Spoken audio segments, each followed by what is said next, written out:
man, I did not do that. All right, we're live with the after show, and there we are. We're not in Kansas anymore. What an apparently. intro. What an intro. Like I said, I didn't get the nickel tour with the whole thing. So, but here we are. And we had a fantastic show tonight. And I got Pixel Wooks with me. You want to give a quick hello? Let us know why we know you. Hey, my name's Greg. I'm the co-founder of Pixel Wooks, which is an NFT project. And I was on Wook Plus last week. And so they brought me back because we had so much fun together. And he thought he would have like 60 more seconds before the whole thing collapsed there. We went over the questions. You never said I was going to have to introduce myself. Right. Yeah, I did. And one of the questions was, we were a theme for the bottom and to open the show, which you said. I love the song. It's not a great opener, but because it's somehow become somewhat of a rare song, it's like exciting to hear. So it like sort of makes a good opener, even though it's not really a strong opener. Wherever we can get it is the place that you wanted. Exactly.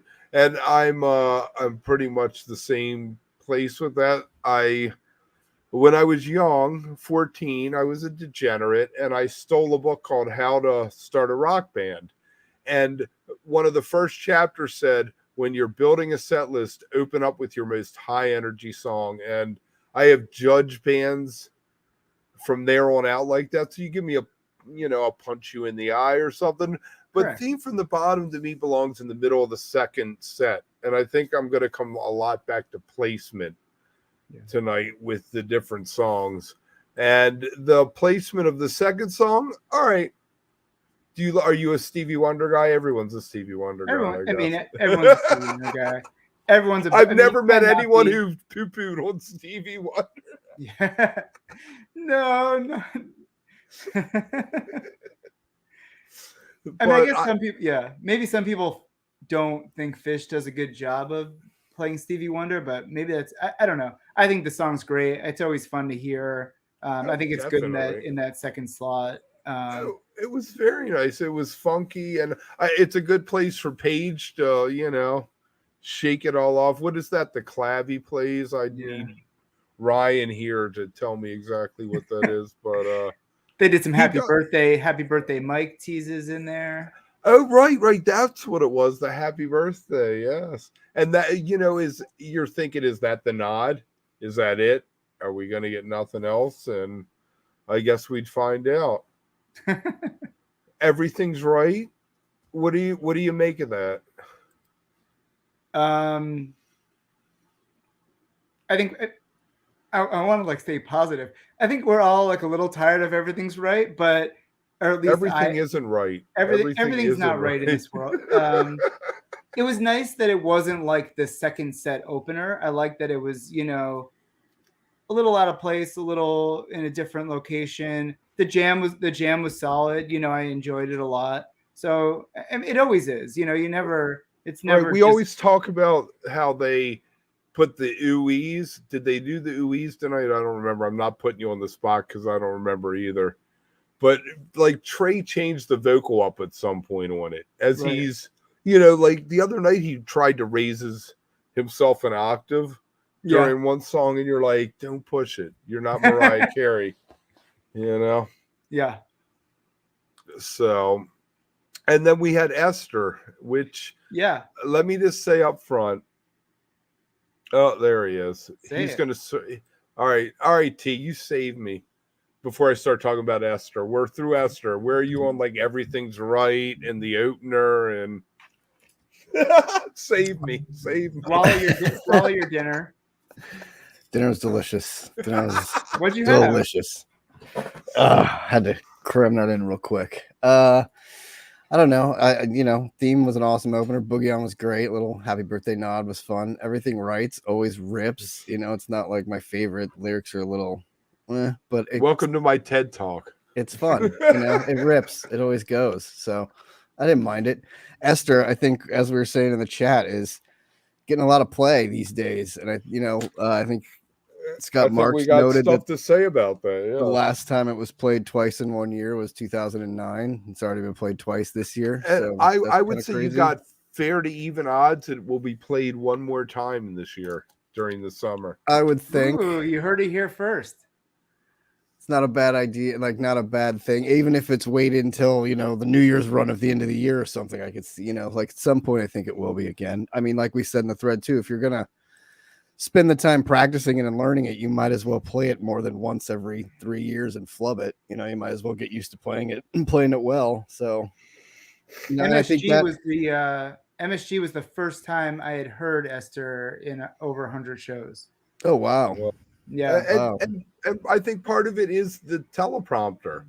You don't have to remember it. You have to remember the nuances. This is how the song goes. And you have the words scrolling in front of you. You're like, all right, let's kill somebody off. Well, Kid Rock wasn't there. My fault. Half the battle's one doing it. But you still got to play it and still got to like have the nuances to it, But it's a hard song. I would be like, they're still not nailing have it. to do this. Yeah. No, exactly. That's the other thing. Is I don't think they ever songs. will nail it. Like it's just one of those things that, it's like a lot of things that aren't the same anymore. Even chalk dust, like it's a little rough around the edges these days. But it's fast still. It still does its thing. Yeah, it's fast, but maybe if he slowed it down a little, he'd do a better job with it. Like it's still blowing our load. You're blowing our load with that. Yeah, I know. Go ahead. I don't know where we are. We're at Esther. So anyway, we're at Esther and then Buried Alive. Middle of the set, which fun. I think T and I thought that was a rarity, and I looked and it's like every other show, it's in the middle of a set. Yeah, I know. I guess I'm just always used to it either as an opener or somewhere around the opener from Halloweens and stuff like that. So I was like, oh, is that thing? And then we looked it up and was like, yeah, it kind of does happen more than I thought. So it's still great though, wherever they want to put it. I always love hearing it. So are you a fan? I want more instrumentals, Pixel Wooks. And I would love more instrumentals. So what do you think about the instrumental thing? Shut up and play your guitar, Trey. I'll take an instrumental song for sure. I mean, I think Buried Alive is like a perfect, 3-4 minute song that is always going to get the crowd going. I mean, the intro to this was a little rough, but I think that they kind of turned it around by the end. That seemed to kind of be a theme tonight. They hugged the curve. There was some more slop than the first 5 shows. Tonight, and a lot of slop kind of at the beginning of songs too, as opposed to I feel like kind of the last few we had some weird outros of coming back into the song and trying to figure out how to end it in a couple places. That's why I actually think like Alaska, while probably my least favorite song played tonight, except for Joy. Was like a great call because they just needed like an easy song that they could like rip and play well, and it kind of like reset them a little bit, I think. Yeah. I'm one of those people that I like Alaska. I just think it's so fun and funny, and I know it drives a lot of people like crazy, which is another reason I guess I like it because it's just kind of one of those things that is funny. But it's a Grateful Dead Phish song. It's a Grateful Dead Phish song. Like Destiny Unbound. It's got that. Verse, chorus, and the groove. You want to throw on your patchouli, and it's kind of a funny story song, and like the lyrics are kind of silly and funny, and they rhyme. I think they had a great run from Alaska through the end. Yeah. I'm a Mole guy. Mole is great. Like Mole is fun. Who knew Mole was a great song? Happy birthday, Mike! Right? Like probably the highlight of the set. Yeah, there you go.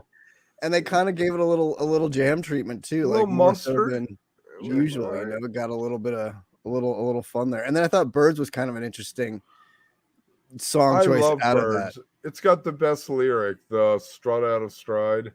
Mm-hmm. That's I think that's Phish. That's Phish fans. And he got the attack sample in there at the beginning a little to start out. Always, though, he'd run that into the ground. He does. He needs to not do it for 6 times and then bring it back, and people will be like jerking off in the fucking lawn.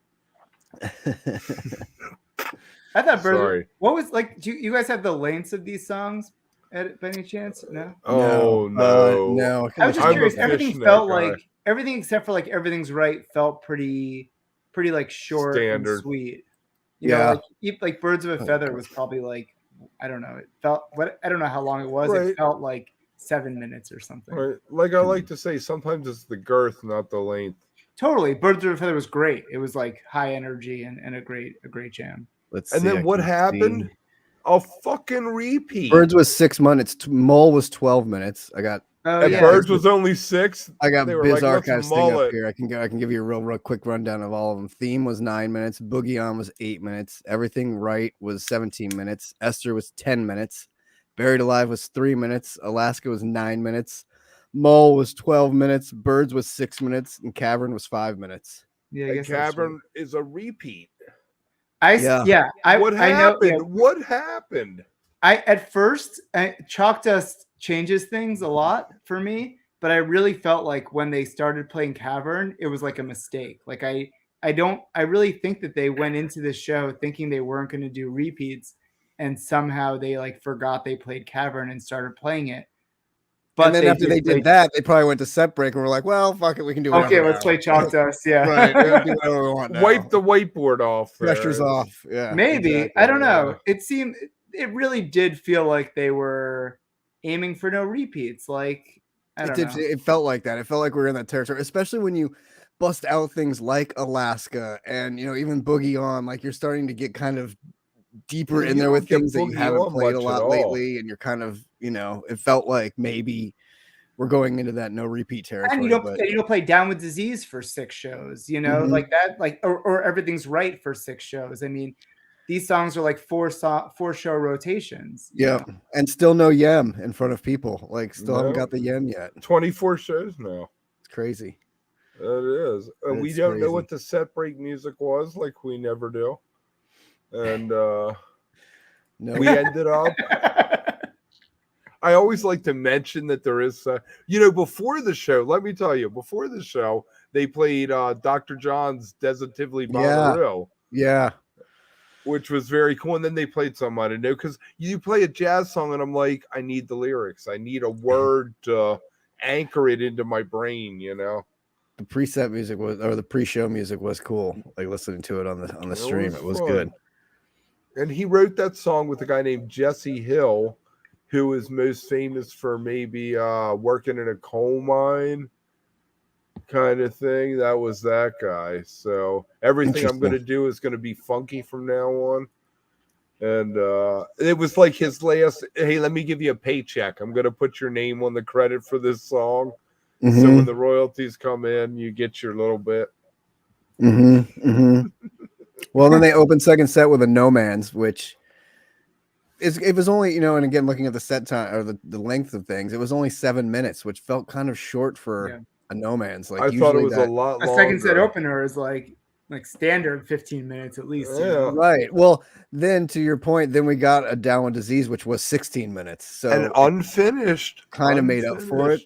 But still, it was weird only getting a 7-minute No Man's to open. Like usually that song takes us deep and then, kind of.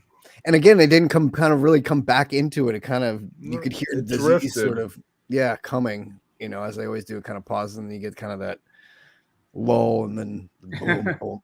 So, but yeah, I mean, it did its thing, 16 minutes. Not bad.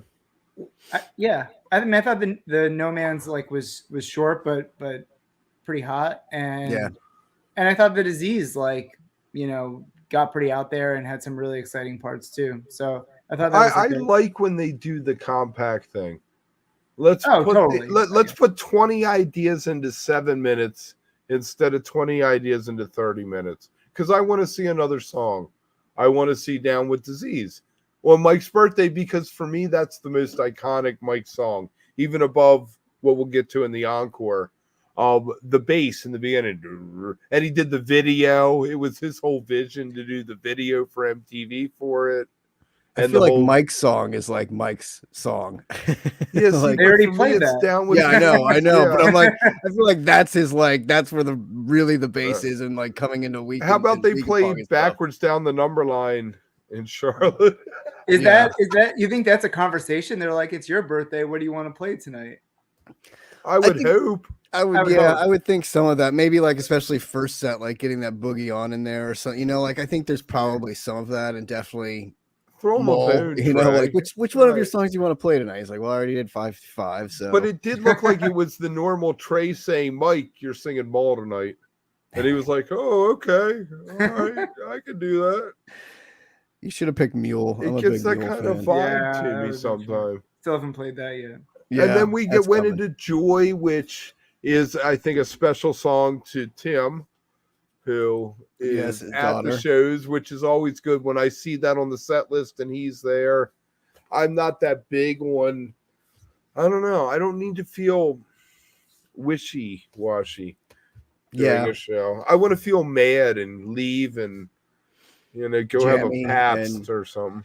I mean, it's a beautiful song, but it's not my favorite song. And it's one of those songs where when you don't like it, people are like, oh, but it's so beautiful and it's about it. And you're like, yes, it's the same thing with Ghost of the Forest stuff. You're like, yes, I get, like, there's a lot of emotion behind it. It's fantastic. And it means something to you, but it doesn't mean that to me. Right. And it's just sort of, I get it, but I mean, it sounded great. Like, I thought he played it really beautifully and, you know, put a lot into it again tonight, but I just, you know, it's such a song that you're like, oh, okay. Like, guess I'll go to the bathroom. What else can I do? Like, hello. I feel the need for speed. Exactly. Didn't know if that was a mistake or not. No, I'm trying it out. I'm just trying it out. You're not a Joy fan yourself? Me? No. I mean, I think Joy is the lyrics are pretty like cringeful for me. You know, like it's like I'm not a good writer, and like I feel like that's what I would write as like a chorus. You're sitting there, you're staring, you know, at the candle in the corner, and it's late night, and you're like, I'm feeling it. I'm going to write something down. You write it down, and then 2 days later, like, hey, guys, let's do this song. Yeah. You don't show the lyric to anybody or anything. If you show it to someone, they might be like, let's tighten it up a little here, move this over here. Well, and I'm a huge Phish ballad guy. Like I love Phish ballads, but I don't know if it's I love Lonely Tree. You know, like it's not even like a new or old thing. You know, like and Joy is like not even new at this point anymore. Right. But I feel like it wouldn't be my choice of ballads. And Kev, I think, you know, you brought up the other night about when you're emotional or how do you, you know, writing songs when you're upset or happy or whatever, you know, that feeling and how do you get it out and whatever. And I feel like that Joy is definitely one of those songs that, like, writing happy songs is so fucking hard. When you're fucking pissed off or sad about something, it pours out. When you're happy, you're like, this is cool. I don't need to tell anybody about this. It's cool. Well, that's when you get like crazy rhymes and made up words and shit like that in your song. It's a lot more, you know, it's harder to get those emotions out when it's like that. But when you're sad or upset, yeah, it's easier because you know you're hurting, and so it's easier to kind of express those kinds of things. And so I guess, which is sort of the irony that it is called Joy, and it's, you know, that sad song. So and then we got the second, some say third, Ghost of the Forest song of the whole tour. 6 shows with the Ruby Waves. And just so you know, Greg, I'm not a fan. The lyric makes me cringe. Again, I'm like going through this whole thing where I'm like, I want to love you guys. You know, Ruby Waves to me, especially after like the Alpine show, is like, it's like an everything's right. You know, like I may not be excited when I hear the opening chords, but I feel like they can do interesting stuff with it. And tonight was great. Like I thought like the jam out of Ruby Waves was really good, and it may not be the song that's going to get me pumped up, and, you know, but I was happy with, you know, the outcome in the end, I guess. And I think to that point of that last thing that we just put up there, it was only an 11-minute Ruby Waves. Like, you kind of expect that thing to at least go 15 sometimes. I mean, it was jammy. It definitely had its legend. Moments, it's the legend of Ruby Waves, because most of them are only like 11 minutes. But it's kind of crazy. If you look back, it felt like, you know, it felt longer too. I mean, the songs, I don't know. They did that song almost 40 minutes. It's weird seeing the times on these and then realizing they really weren't that. That's when they're good, though. When they do a jam that's only 11 minutes and you're like, okay, that's fulfilling. It's like you had a whole piece of cheesecake. You didn't just have a couple bites or a couple bites of gumbo. If we go back to the other night, I had a whole bowl of gumbo, And to this point, I think it really did, because all of a sudden after Ruby Waves, we really hit sort of what I love, a run of 1.0 songs of Lizards, Fluffhead, Chalk Dust. I mean, before you go into it, let me ask you guys a question. Here's my proffer for this.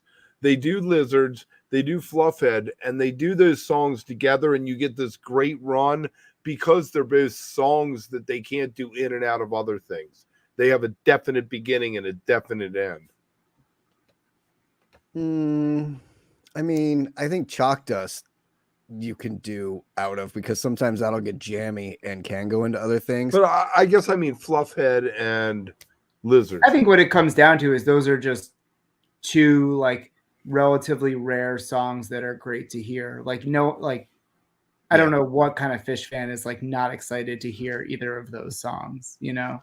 I'm sure they exist because there are awful Phish fans everywhere, but it's hard to be upset by hearing either of those songs. So true. And yeah, I mean, as soon as you hear the beginning of Lizards, I always get excited. I'm like, oh yes, so fun, and it was a good one. And then Fluff was a little rough to start. I thought it was rough at MSG. They don't know how to play the song. MSG though was at the beginning, so it just sort of muddle through it. They muddle through it every time.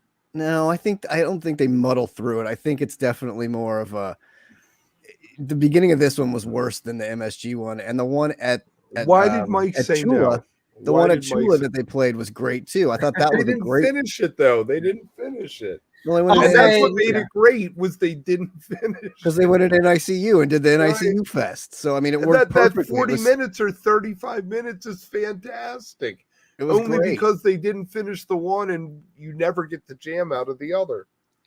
Yeah, I don't know. I thought both Lizards and Fluffhead had some slop to it, jam. but they finished strong. They were both, by the end of the song, especially Fluffhead, I feel like had a really enthusiastic from the groggy part to the end is such a great sequence of Genesis type writing.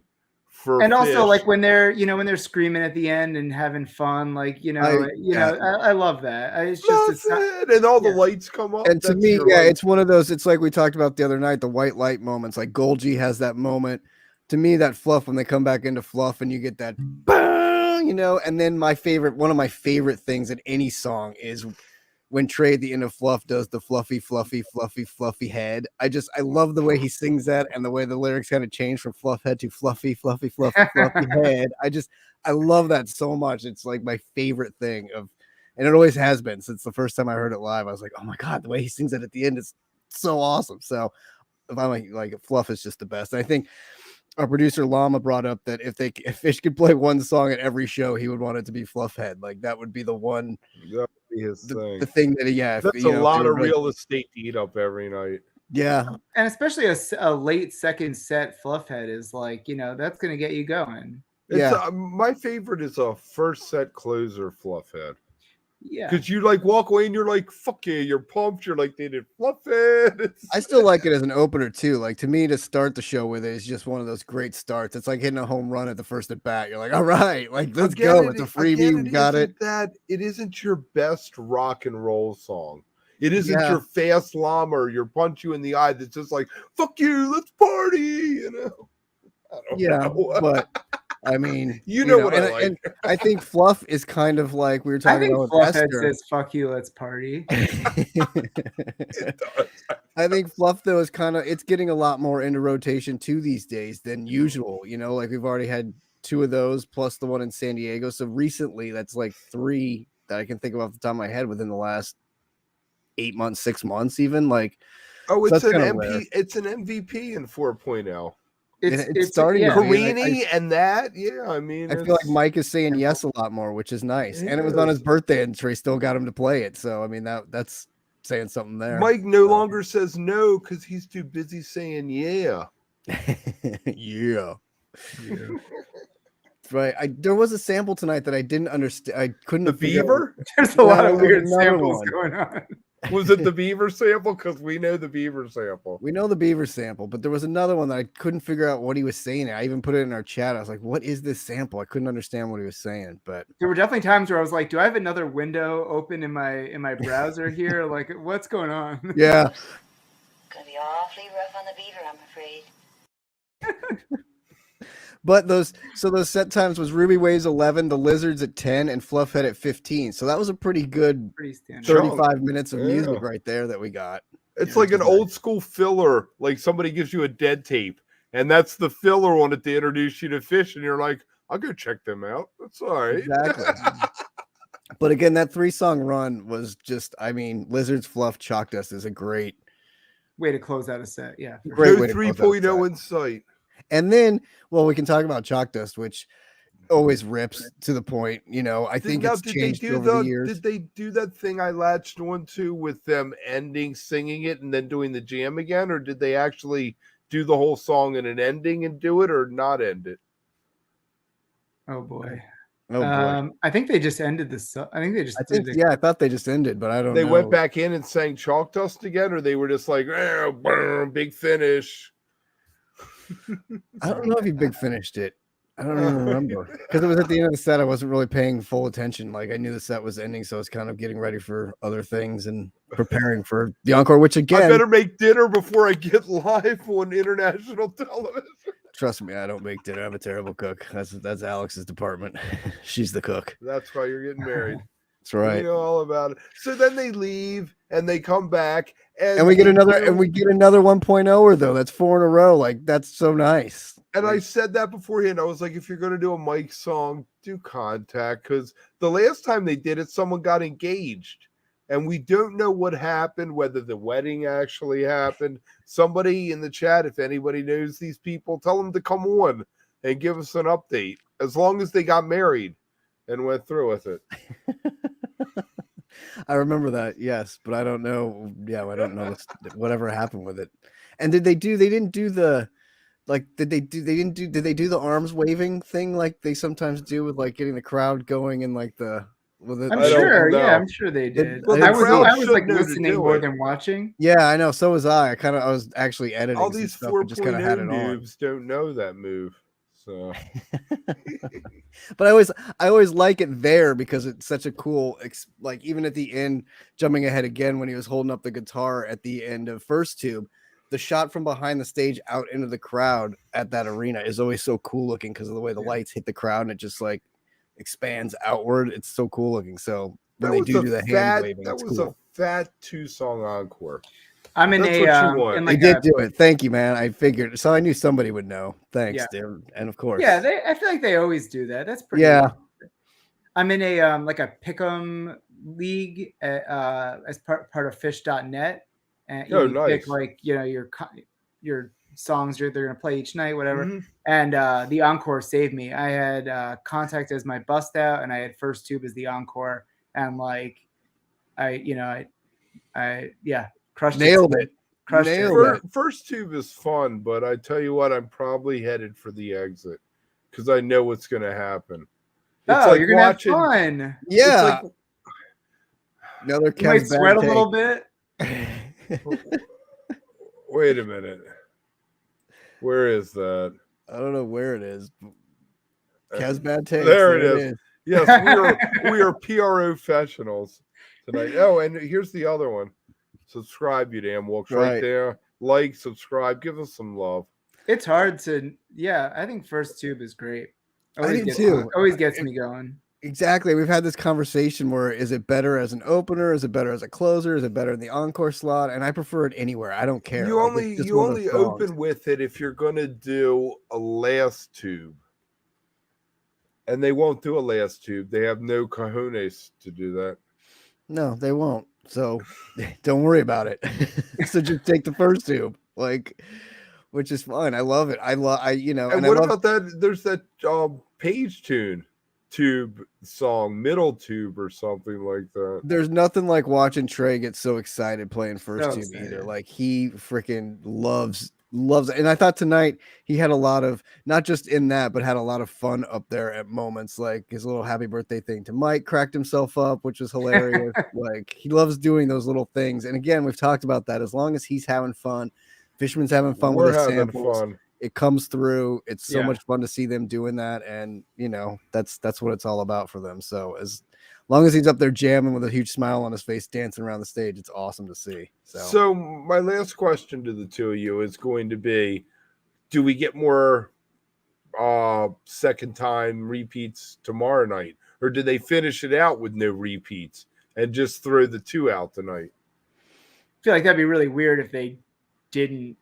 If they went so back much to on no the repeats, table. like, So much on the table, though. There's so much on the table. Yeah, but they can still fill the set a little bit more with some of the songs that they're, you know, enjoy playing or more confident playing, whatever it is. Like, I would be shocked if the last two nights of Deer Creek didn't have any repeats. Yeah, all right, well, we're probably clipping that out if they don't afterwards. Well, I would think, I think now anything's on the table, so it doesn't really matter, you know, like everything from before is on the table, which opens up the playbook, and then there's still some other things, which I'm sure we're still going to get some bust outs. Yeah. The point is that they just have a fuckload of material to pull from that it is so every night is so unpredictable. Summer tour, 17 shows, no repeats. And they can easily, you know, play No Man's Land for like a half hour, and that's like half your set. Yeah, exactly. Right. Yes, exactly. Give you like a 4-song second set. And they haven't been doing that. So it was kind of like, oh, well, if you're going to do 10-song first sets and 8-song second sets, are you really going to do no repeats, especially when you're throwing jam vehicles out there at 12 minutes or 8 I think minutes. That's the interesting thing too, like we just said about tonight, was nothing got 20 minutes. Nothing really got, I think, what was it, 17? I think we said, or something was close, like 15, but like nothing got really expanded or like really far out there. So you got a lot more songs, but you know, Runaway Jim. Yeah, Lamb has open a good tomorrow. Question. Yeah, Lamb has a good question. Are we going to hear another tweezer at Deer Creek? That would be fun. That would be fun. And you know what you got to do? You got to tune in tomorrow, because it's going to be me and Benji Eisen, so it's going to be a complete train wreck. And then on Sunday, we're going to have Young Ryan on and Skoy. And former Waddy. He was very cantankerous as Waddy, but it is what it is. I feel like tomorrow night could be a jam party, like he said. I feel like maybe after tonight, you know, it's always kind of that first show, a little Friday night. Saturday night's kind of the bigger jam fest, and then Sunday we'll maybe get those bust outs and something. But and check Pixel Wooks out over on Twitter. He's into the NFT game. We did not go into that at all tonight because I did. Hey, by the way, also, if you own one, go to Funky Threads and order your shirt. I did. My shirt is on the way. I'm so excited about it. It looks so good. I'm so stoked, man. I can't wait. So hoping to get that soon. Thank you guys for having me. Appreciate it. Yes, always hang out for a minute. Yeah, come back and hang out afterward for a minute with us. But yeah, come back anytime. It's always a pleasure, man. Definitely. Sorry I was a little late, you know. It's like the real after show. I had to grab a burrito and walk.